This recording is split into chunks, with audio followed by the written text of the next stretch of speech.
अहिले हामी India get अगाडि छौँ।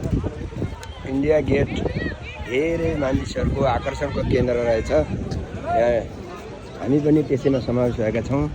पानीका फोहरा सहितको गार्डन, त्यसपछि सबै तपाईहरु देख्न सक्नुहुन्छ। प्रत्येक पुलिसको यहाँ नाम छ, कुन समयमा बिते, कसरी बिते भन्ने यो प्रत्येक उसमा नाम छ। यो युद्धको बेला आफ्ना सैनिकहरूको सम्झनामा बनाइएको रहेछ।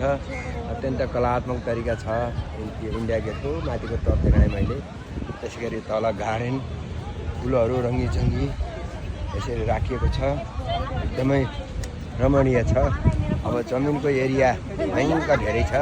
त्यसैगरी यहाँ सरिता हुनुहुन्छ कृष्ण माथि धेरै छ, मानिसहरू पनि त्यसैकै छन्। अब हामी लेट्स गो। ल अब हामी अगाडि बढ्छौँ। जहाँ यो गर्दै अगाडि बढ्छौँ। यी इन्डिया गेट्स रातो रातो रानी फुले झैँ साँझमा, तिमी फुल्यौ कलेजीमा जमा, मनको रारा भन्ने गीतलाई पनि हामीले सम्झेर कलाकारलाई साँची राखी, गायककार सरिता अधिकारीलाई साँची राखेर हामी यहाँ चाहिँ गर्दैछौँ। त्यसै गरी यहाँहरूलाई